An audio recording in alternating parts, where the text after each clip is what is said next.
Hello everybody, and welcome to the second in our Climate Crisis, What Can We Do in 22 series. What can we do?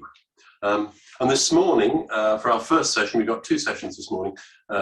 This morning it's going to be story time. We've just been sitting here remembering, reflecting, the four of us, about stories from our childhood onwards and how important they are. And it's going to be a delight to have something this morning that isn't simply, certainly not simply about facts, which we hear plenty of facts about the way the world is, about the climate, about global warming, about all sorts of things. But in the end, if all we have is facts, do they move us in our hearts rather than just our heads? And stories and the creative and expressive arts, I think, are very important. And that's why it's a great pleasure to have Anthony, our storyteller, with us today. But before we hand over to you, Anthony, I just want to say, for those who weren't with us yesterday evening for our first session, on my extreme left, over this side, Martin Palmer. And Martin will be with us, particularly speaking in the second session this morning, about his work with the faiths and environment on a global scale, really. And then next to me, Brother Alistair Kay, who wasn't with us yesterday evening. So a little bit more of an introduction with you, Alistair. Tell us where you're from. Oh gosh, well, I've lived all over the place, but at the moment I'm living in White Regis, just down the coast. It's a coastal parish. And you're the rector there? Yes. Because you look like a monk or a friar to me. Well, I am a friar. I'm a Franciscan friar in a new community in the Anglican tradition called the Community of Francis and Clare. So I'd probably say I'm a Franciscan friar first, and then at the moment I happen to be a parish priest in the coastal parish. Great. White Regis, for those of you who've been to Othona, if you went from here to Portland, to the peninsula of Portland, White Regis is the last place on land that you pass through before going across the causeway to Portland. Many of you will have done that drive, I know. Right, that little bit of introduction. We have just under an hour, and I'm going to hand over for the rest of this session. Please, we're in your hands, Anthony Nanson. Thank you very much, Tony.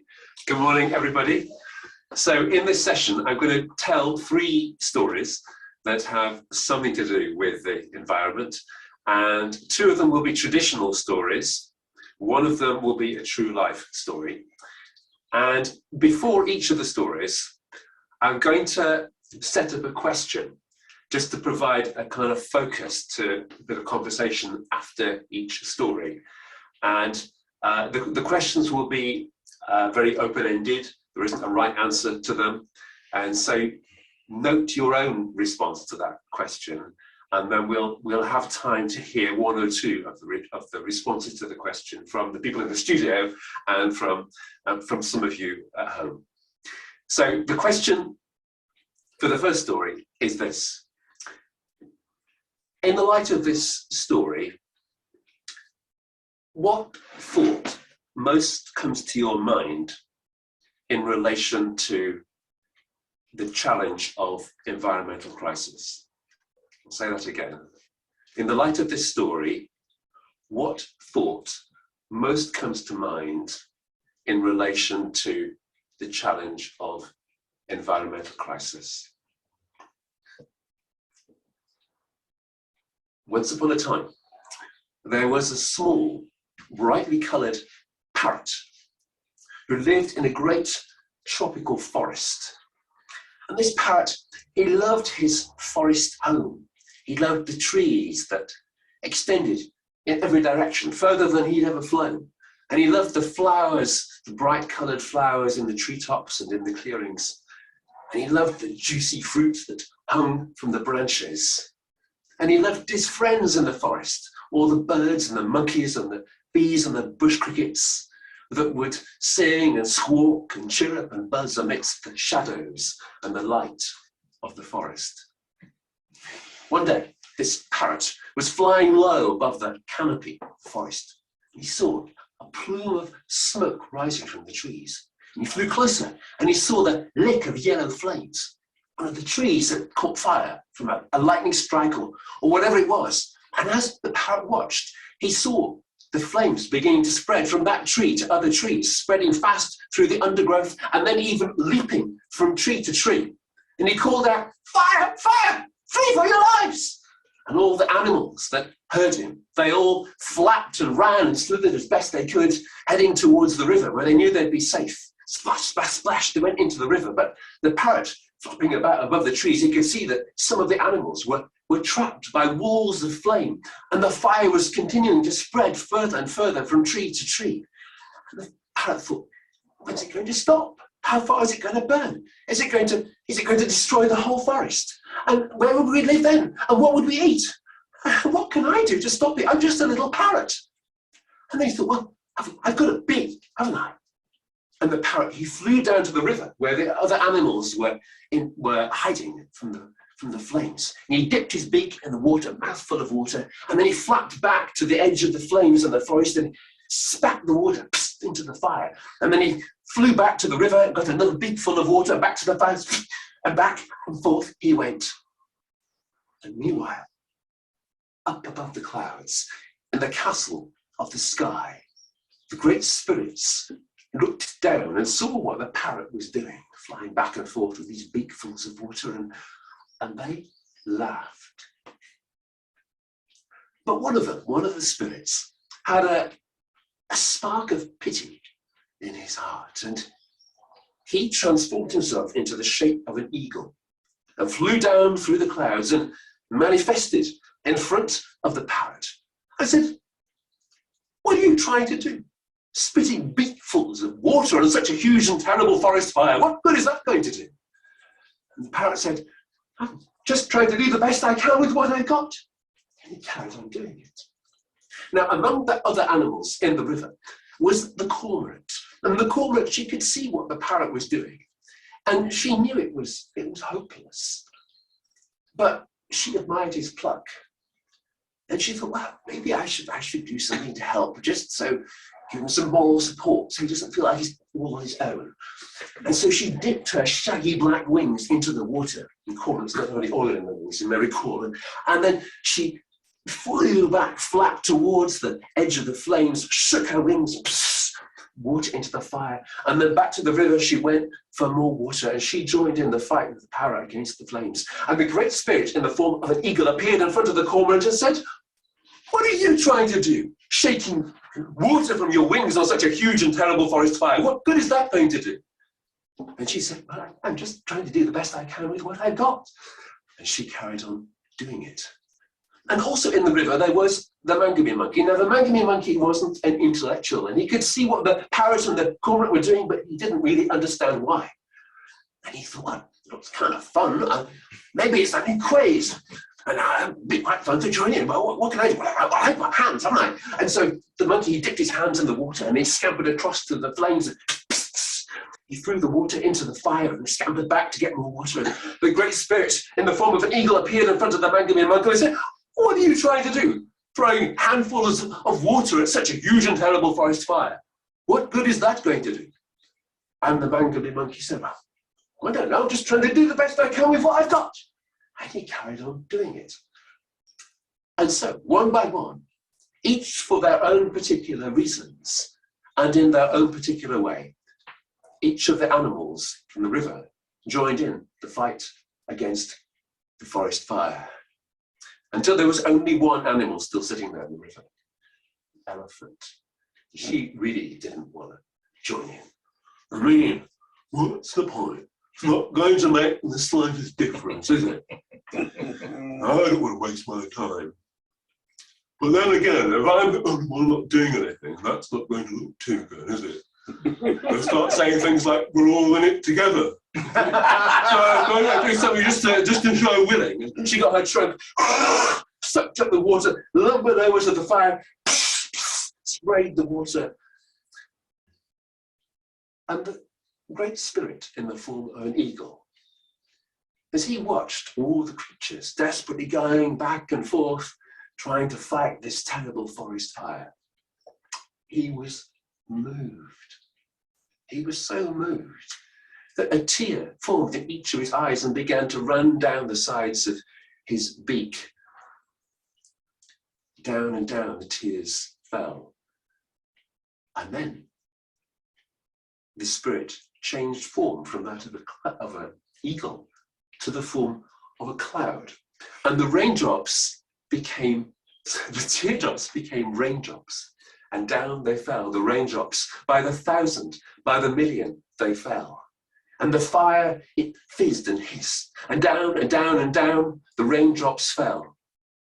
And there were great gouts of steam and smoke obscuring everything.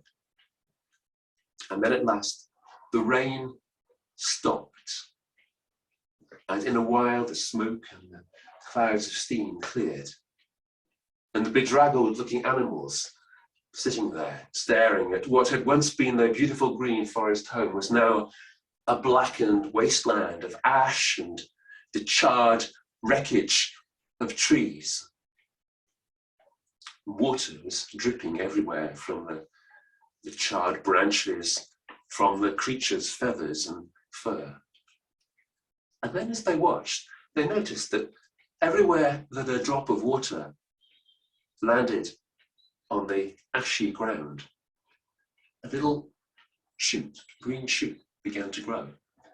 And everywhere that a drop of water landed on a charred branch, a little green bud appeared. And so, as they watched, they saw life beginning to return to the forest. And when they realized that their forest could come back to life, though they weren't quite sure how long that was going to take, they all began to sing and squawk and chirrup and buzz with joy. And the most joyful of them all was that small, brightly coloured parrot.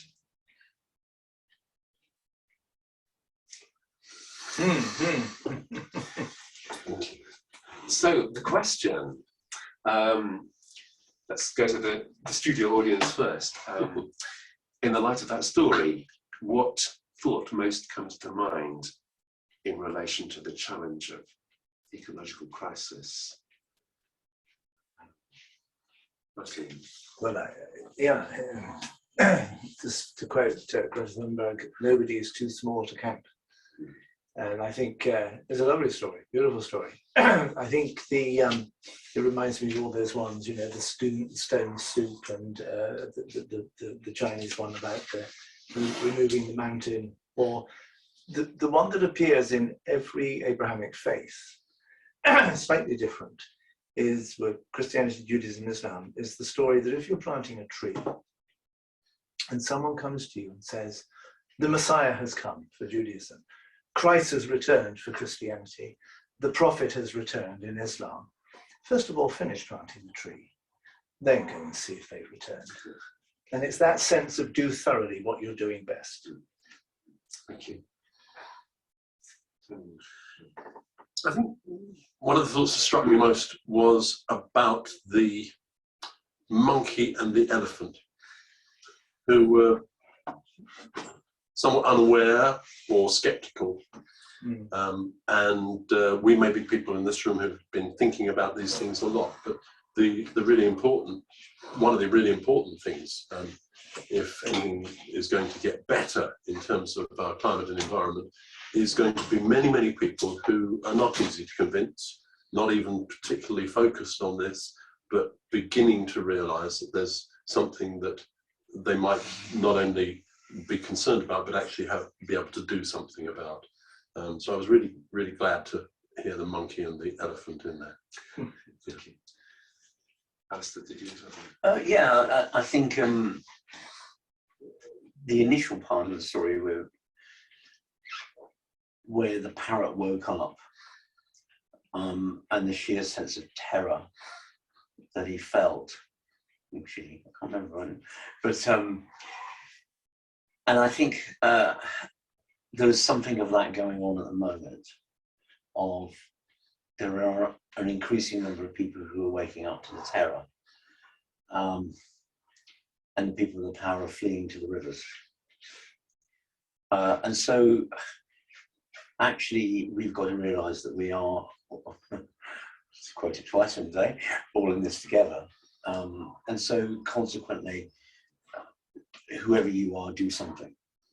And so I think but I think also we need to find ways of managing the terror of what we're walking into. And I think that is,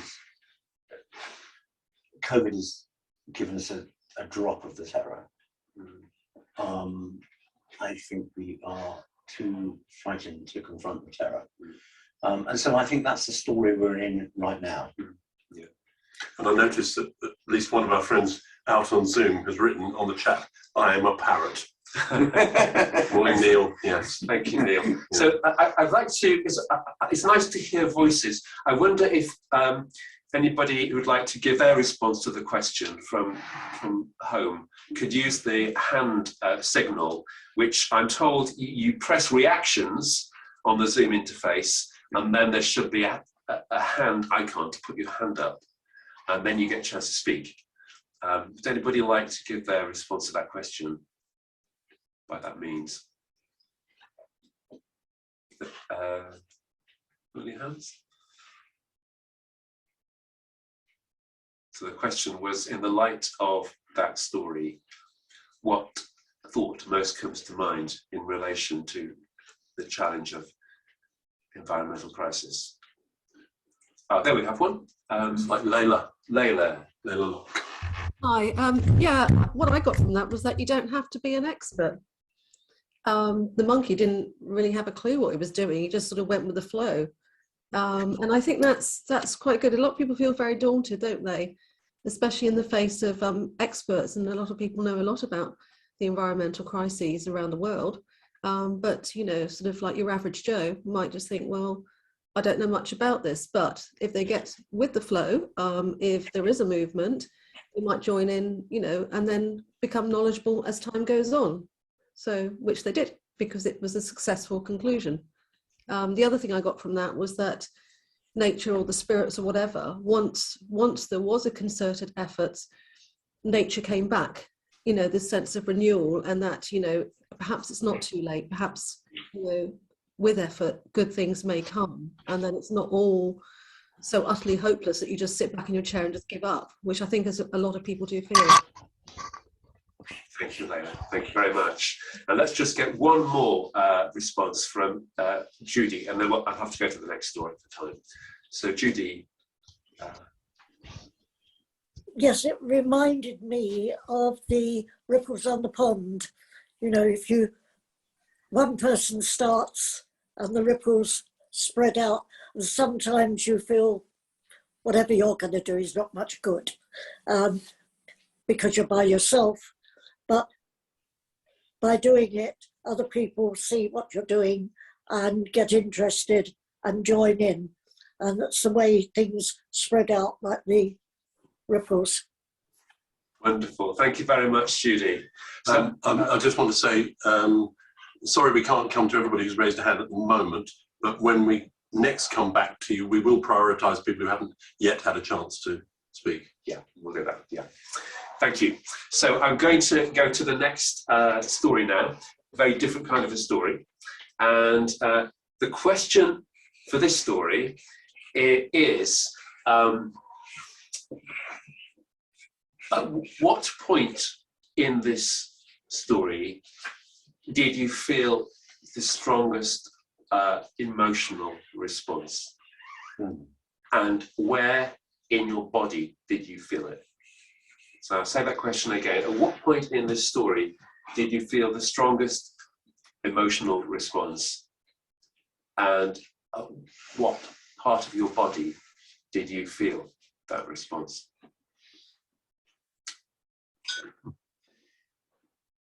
In the 1890s, in the Curramball Valley in New Mexico, there lived a big wolf who was notorious among the local ranchers, who called him Lobo, which is just Spanish for wolf.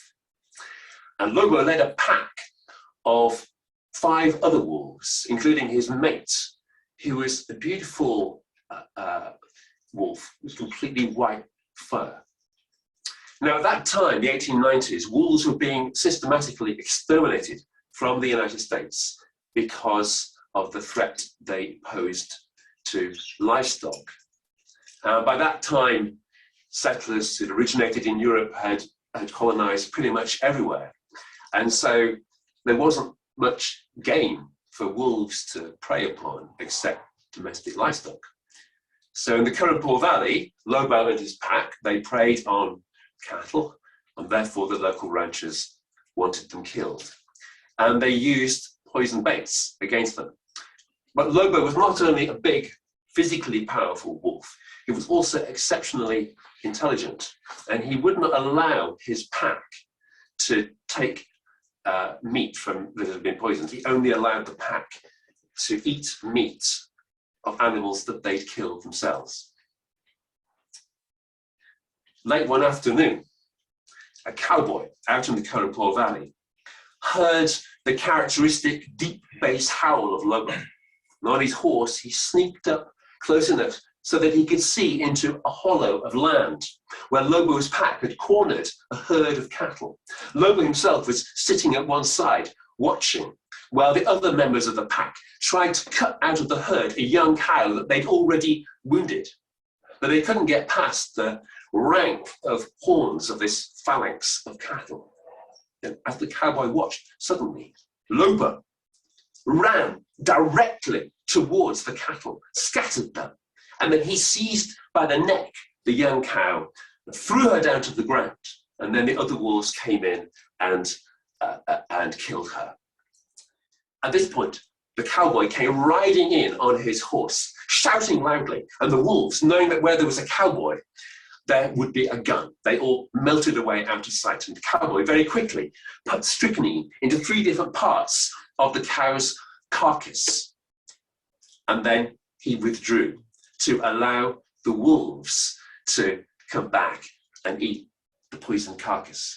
When he came back in the morning, he found that the 3 poisoned areas of the carcass had been cut out, and Lobo and his pack had eaten the rest of the meat.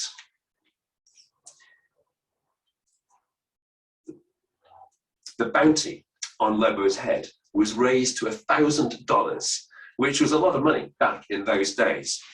And this bounty attracted a Texan ranger by the name of Tumer, who had a big pack of wolfhounds. And one day, the wolfhounds were in pursuit of Lobo's pack, chasing them down the Currapore Valley. And Lobo, he led his wolves into the gullies, the rocky gullies that fed into the valley, and they scattered, causing the wolfhounds to scatter in pursuit of them. And then Lobo, he regrouped his pack of wolves, and they turned back on the wolfhounds and picked them off, killed them one by one. Only 6 of the wolfhounds were able to escape, and 2 of those were terribly wounded. It was then that one of the ranchers had the idea of calling in a famed English wolf hunter called Ernest Thompson Seton.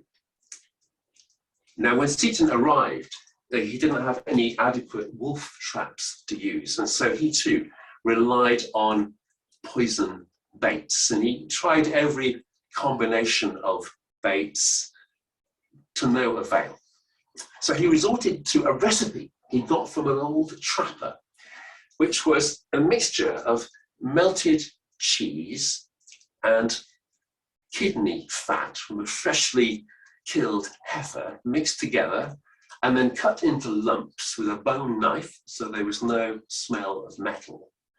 And he did this wearing gloves that had been soaked in blood from the heifer that had just been killed. And these lumps of, and he, into each of these lumps, he put strychnine and cyanide. And then, still taking care not to touch these with his bare hands, and I don't think you'd want to, would you? He laid them out along the trail in the valley at quarter-mile intervals. The next morning, when he went to look, he saw that the very first of these poisoned baits had been taken. From, I've got him. And they followed the tracks to the second bait, and that too had disappeared. Then to the third bait, that too had disappeared. Then to the fourth, and there he found the other 3 baits piled up beside it, and on top of the poison baits, Lobo had prodigiously defecated. And in this way, he demonstrated how he would protect his pack from poison baits. Then, at last, the wolf traps arrived.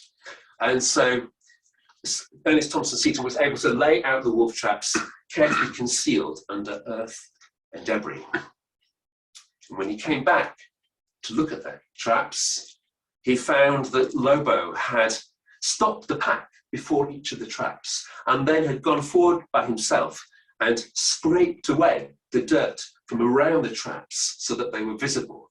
And you could tell it was Lobo who'd gone ahead because his paws were huge. They were nearly 6 inches long.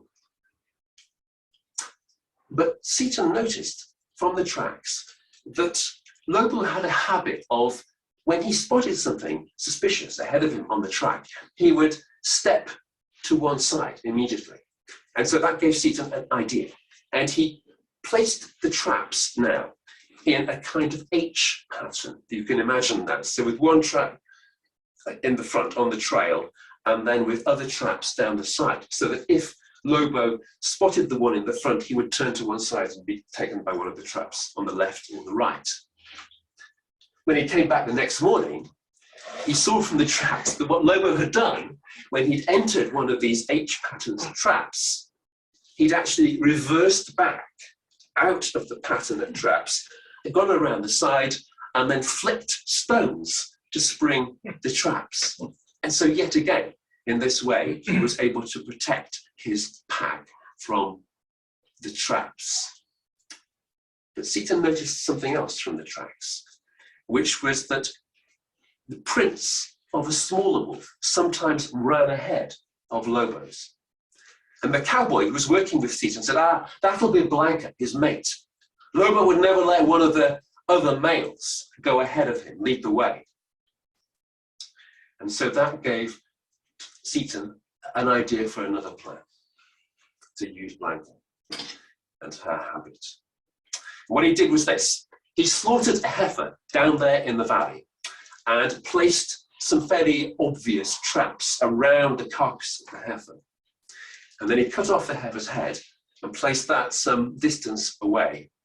And around it, 6 very carefully concealed traps, 2 of them actually attached to the heifer's head.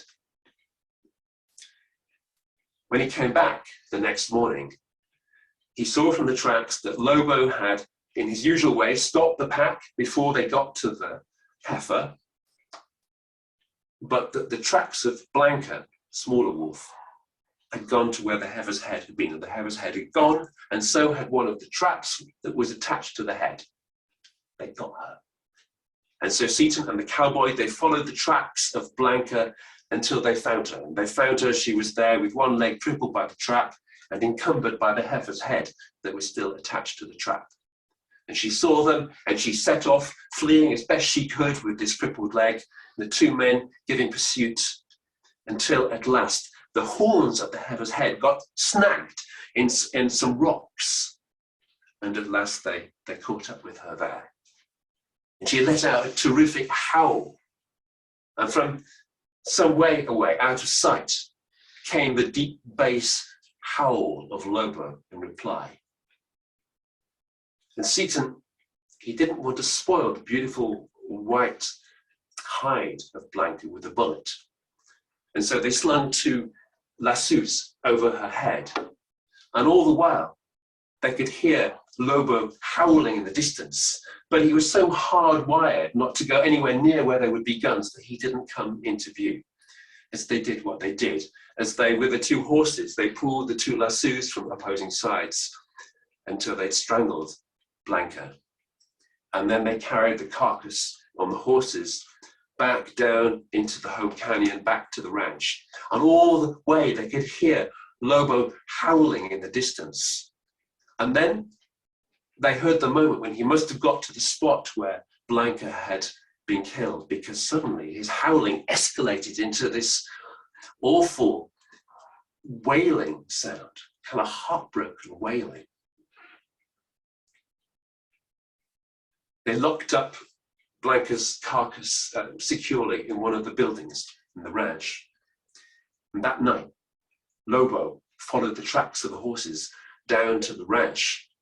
And in the morning, they saw that he'd killed the watchdog. He'd thrown all caution to the wind. He raced crazily round and round and round the ranch, trying to find Blanca. And now Seaton really set to business. He set 130 traps on all the entrances into the home canyon of the ranch, in groups of 4, each group anchored to a log buried in the ground.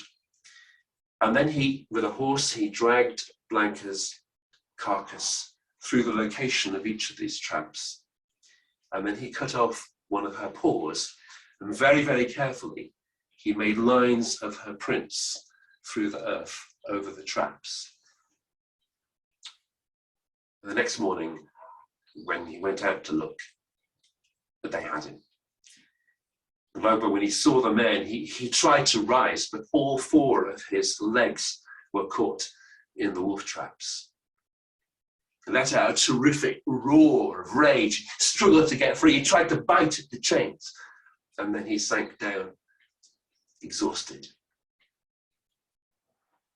And Seaton, again, he didn't want to spoil the hide with a bullet, but there was something else. And he looked up close into the wolf's fierce yellow eyes. And for the first time, he pitied him. He saw this animal looking back at him. And he didn't kill him. Not yet. Couldn't do it. And so what they did was they lassoed his head and put a stick between his jaws, lashed his jaws closed with some cord, and then they lashed his feet together as well, released him from the trap.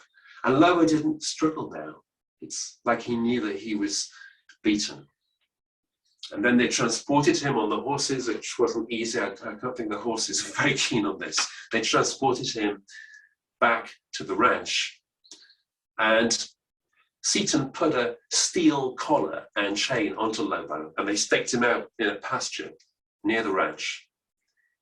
And then he cut the cords from Lobo's muzzle and from his legs. And Seaton brought him some water and some meat. Lobo ignored it. He just sat there, staring into the distance, down the canyon to the open plains beyond. Seaton came back at sunset, and Lobo was in the same position, just lying there on the ground, staked out, staring down to the open plains. Came back in the morning, and he was still in the same position, no sign of injury on his body, staring out with unseeing eyes. Seaton thought he died of a broken heart. The day that he died was the 31st of January, 1894. And Ernest Thompson Seaton was so moved by this experience that he never killed another wolf. And in fact, instead of hunting and killing animals, he devoted all his energies to trying to protect them and preserve them. And he writes in one of his books, "Ever since Lobo, it has been my sincerest wish to impress upon people that each of our native creatures is a precious heritage that we have no right to destroy or put beyond the reach of our children." Seaton became a seminal figure in the wildlife conservation movement in the United States, and he became the founder of the Woodcraft Rangers and the Boy Scouts of America, and tried to bring into those movements some of the ecological wisdom of the Native American people. As for Lobo, his enormous hide is still on display in the Seton Memorial Library at the Philmont Scout Ranch in New Mexico.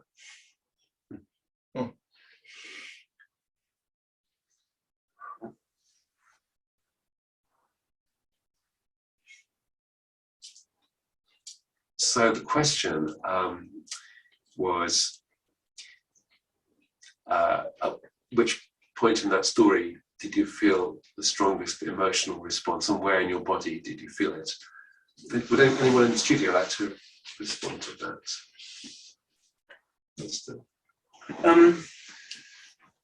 As soon as I heard a story of a wolf, being a Franciscan, of course, I was taken to the story of the Wolf of Gubbio, which had a very different outcome, if you know the story of St. Francis and the Wolf of Gubbio. I think all the way through it, I found my sort of flight or fight response in my brain just getting triggered. I found my synapses, but after a while it became here. I felt it coming out of my heart, the moment where, no, please don't let the wolf die, please don't let the wolf die. And it just got, as the story got darker and darker and darker, I thought, can redemption come out of this? And then there's sort of from the same place, a sort of sense of joy that actually it is a story of redemption, because it's a story of actually our redemption, because we can all see ourselves in this story in some way or another. No, I'm not sure about wasps, but Or mosquitoes. mosquitoes. For me, the moment I think was when Blanca was caught and just got me here. The hardest again. Yeah, absolutely. Certainly that's where a story like that hits. Thank you.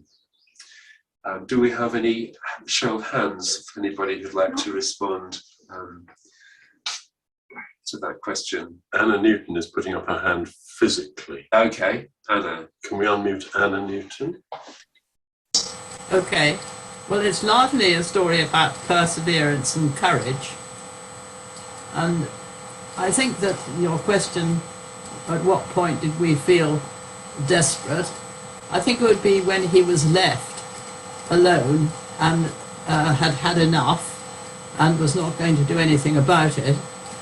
And that came to a turning point when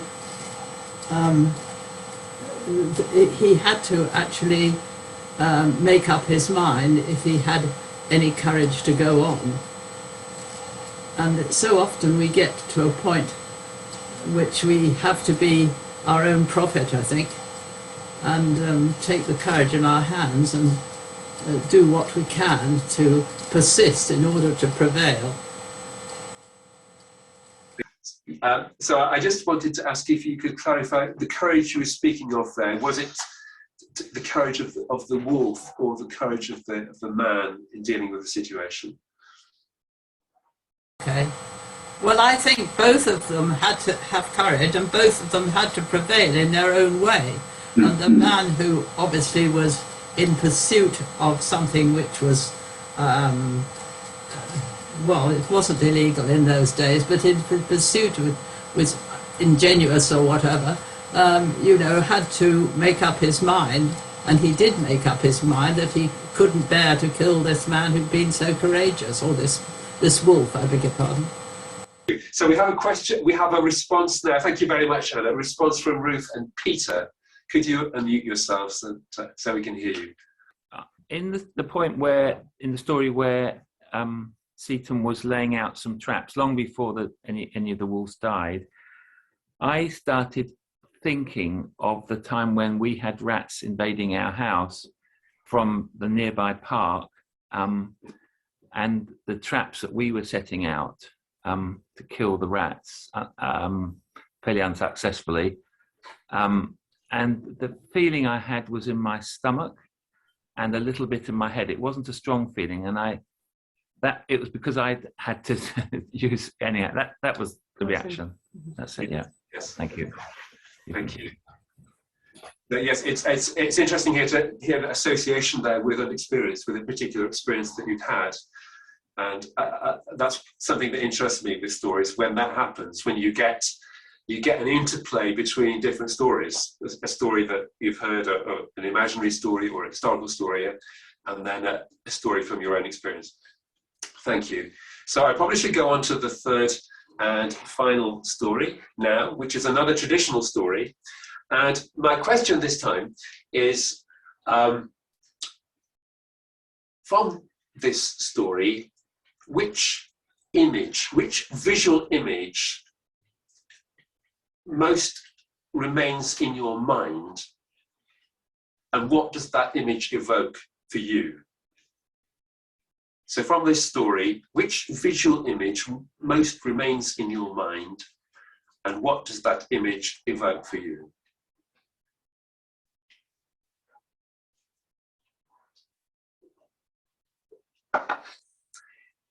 Many centuries ago, back in the 6th century, St. Illtyd had a monastery and a kind of seminary, a Llantwit Major in South Wales. And he had lots of students and novices there who'd come to learn from him. One of them, his name was Baglan, a young man who, like St. Illtyd himself, originally came from Brittany.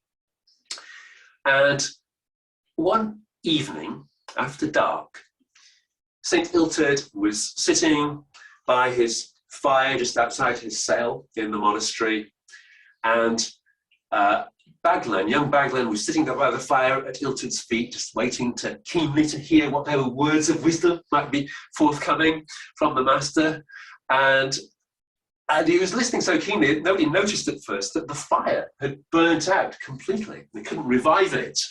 And Baglan, he didn't want St. Illtyd with his old bones to feel the cold, and so Baglan scurried off to another fire where some other novices were sitting together and chatting. And he flipped a hot coal into a fold of his cloak, hurried back to Baglan's fire, dropped the coal into the fire, and then he bent down, got the fire going again, and so they had the fire burning. But while he was doing that, St. Illtyd had noticed something. And he was, let me have a look, boy. And he pulled the cloak, Baglan's cloak, the area where he'd carried the hot coal, scrutinized it in the light of the fire. There was no sign. There was no sign of any singeing at all. And St. Illtyd knew in his heart that this was a small miracle, that Baglan was someone who would become, in his own right, a holy man. And St. Illtyd got up and he creeped into his cell and he came out with a staff with a brass handle on it. And he gave this to Baglan. And he said, "Take this, Baglan. Let it guide your steps. Follow wherever this crook leads until you come to a tree that bears 3 fruits. When you find a tree that bears 3 fruits, there you must build your church." And so, in obedience, he had to obey. The abbots, the next morning, Baglan packed some belongings over his shoulder and off he went with the brass-handled crook, and following his instinct where his heart told him that the crook was leading him. And he walked for mile after mile, day after day, looking keenly about all the time for a tree with 3 fruits. What would it be? Apples, pears, and plums, or elderberries, sloes, and cherries? And I'm not sure it was actually the right season for tree fruits, but he was looking keenly around, had walked for several days, many miles. And it was the middle of the day, and it was a hot day, and he came to this old oak tree. And he lay down in the shade of the oak tree for a snooze. And then he was woken by a sound of grunting. And he looked up, and he saw that some pigs, a sow, some big fat piglets, were grubbing around for acorns at the foot of the oak tree. And then he heard somewhere above him a buzzing sound. He looked up, and there was a hole in the trunk of the oak tree. Bees were buzzing in and out. In there will be honey, weren't there? And then he heard, higher up still above him, the beautiful fluting sound of blackbirds singing. He looked, and there was indeed a blackbird nest in one of the branches. And then the penny dropped. Piglets, honey, birdsong, were these not three fruits? Matter of lateral thinking. Surely this was the tree that bore three fruits. This was where he had to build his church. But the ground immediately around the oak tree was sloping and was very uneven because of the roots of the oak tree bulging through the ground. Couldn't build a church there. But just a little way down below, towards the sea, and there was a lovely view of the sea here. There was a nice area of flat ground. That would be the spot to build the church. And so he went and borrowed a spade from a nearby farm and set about digging the foundations in that flat area of ground, digging the foundations for his church. By the end of the day, he was very tired from that work, and he went and lay under the oak tree wrapped in his cloak, and he slept very deeply. When he woke in the morning, went to look at his handiwork, and he found that the foundations that he dug for the church were full of water. So he went and borrowed a bucket from the farm and bailed out the water, and to do all that, and then he could get started building the church. And he went around finding stones, bringing the stones, it was very hard work, bringing the stones back, laying the stones in the foundations. He worked all day until he got the beginnings of the very low wall, the beginnings of this small church. And then he went to sleep under the oak tree again, wrapped in his cloak, and he slept very deeply because he was so tired from all that labour. And the next morning when he woke up and he went down, he found that the low walls that he'd built, they'd all collapsed, their stones had just rolled away, and there was water seeping up into the foundations again. Oh dear, so I had to start again, take the stones out, bail out the water from the foundations, put the stones back, and then he went to find more stones to build the walls higher. And by the end of the day's work, he got the walls up to sort of waist height or so. So the church was coming on, but it was hard work, and he went to sleep that night wrapped in his cloak under the oak tree, and he slept very deeply because he was so tired from so much work. And the next morning, when he got up and looked at the church, all the stone walls that he built, they'd all fallen over, collapsed, and there was water seeping up, not just in the foundations, the whole place was like a marsh. And at last he realised this couldn't be the right place. I mean, he'd never built a church before, as you could probably tell. And this couldn't possibly be the right place to build the church. And as he was wondering about that, he heard grunting. And he looked up towards the oak tree, and he saw the pigs. They were digging in the ground at the foot of the oak tree to find the acorns. He understood. The word came within him then. The pigs were telling him what to do. He must build his church right there, right at the oak tree. So he took the spade, and with the help of the pigs, he dug the foundations for his church right around the foot of the oak tree. And then he brought the stones, and he laid the stones to build the walls of the church around the oak tree. And the bees, well, they provided honey for him while he worked. And the blackbirds dropped crusts that they'd found somewhere to nourish him.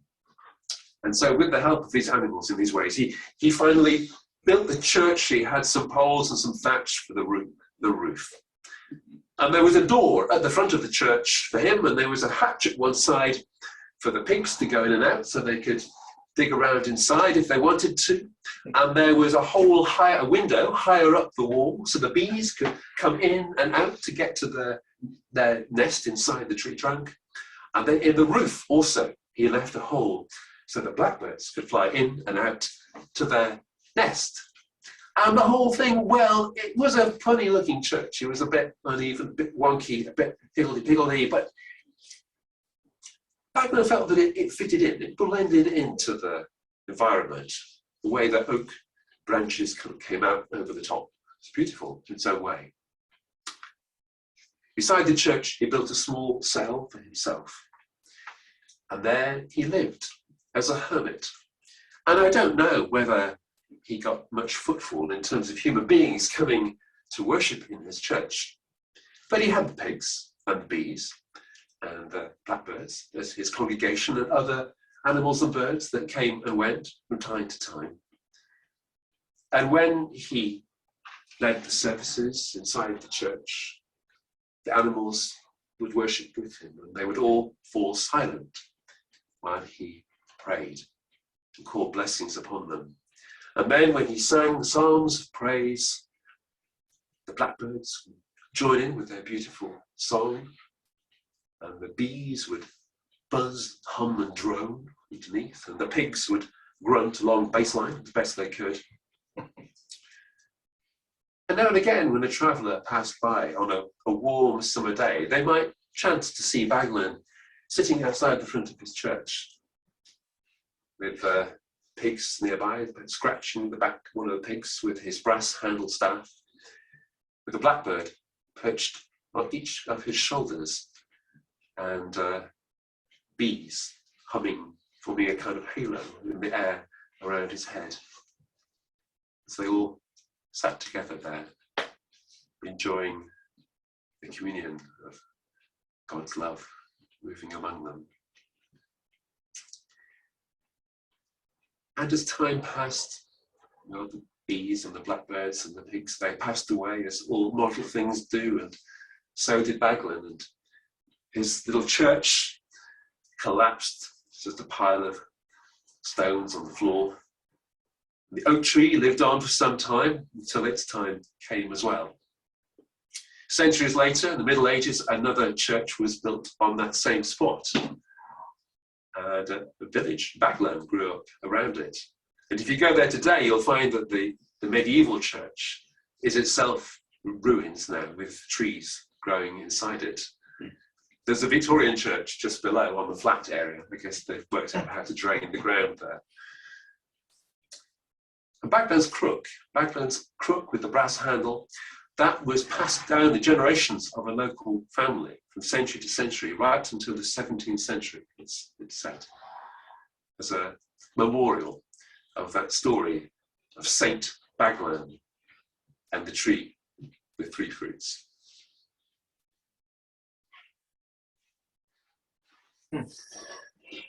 We're very short on time now, so I think let's hear from people out there rather than the three of us. Okay, so the people at home, the question was, which image in the story most sticks in your mind, and what does it evoke for you? Can we have the show of hands symbol if you'd like to respond to that question?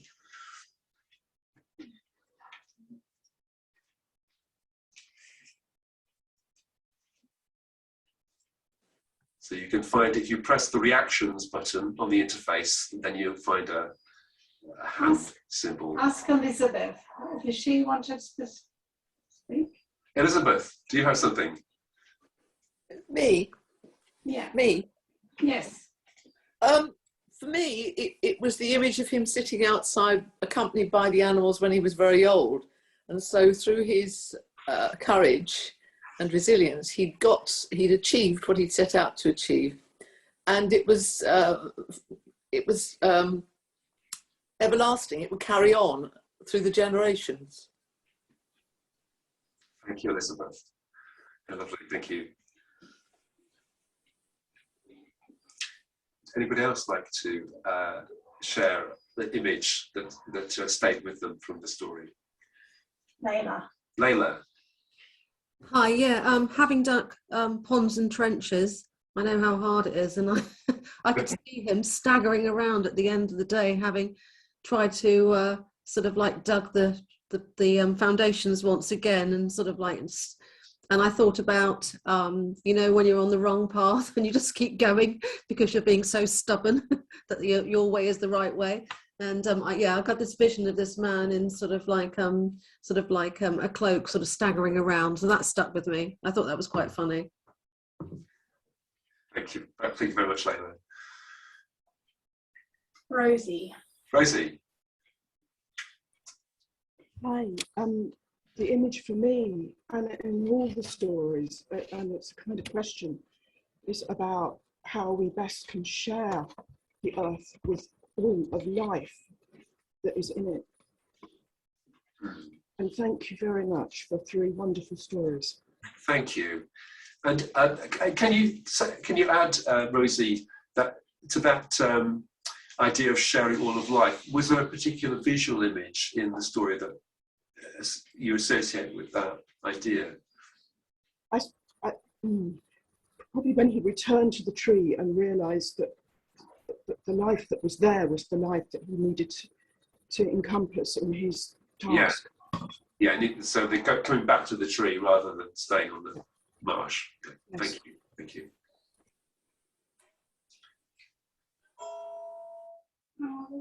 Okay, so thank you very much for your responses, everybody. If I could just say a couple of things just to sum up. So the method of giving a question in front of a story, it's a technique I got from Alida Gersi. We call it a response task. You can have other kinds of more complex response tasks than a simple question like that. But it's a useful method of working with storytelling to elicit a direction of response rather than just having a sort of generalized conversation after hearing stories. So there are lots of different ways of using response tasks, and it can make storytelling more interactive and more productive of learning and transformation. And then the other thing I wanted to say is that the three questions that I chose keyed up three facets of stories. So ideas, intellectual ideas in the first case, feelings and the body in the second case, or emotions and the body, and then in the third case, images. And images often in stories are symbolic and suggestive of that which is beyond. So in fact, all three of those things, ideas, emotions and images, we could have used with any of the stories. So all three of those things are relevant to any story.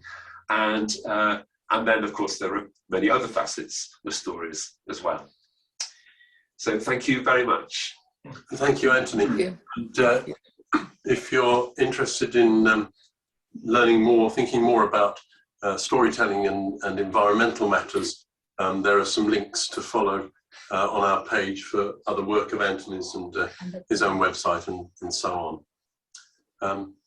And they've gone in the chat. And they're in the chat now. Yes, thank you. The link's there. And also on the chat, we're just going to put the a direct link through. It's there if anybody wants to make a donation to help cover the costs of producing this series. Please feel free to do so. Thanks very much for coming along, and hope to see you again very soon. Thank you, Anthony.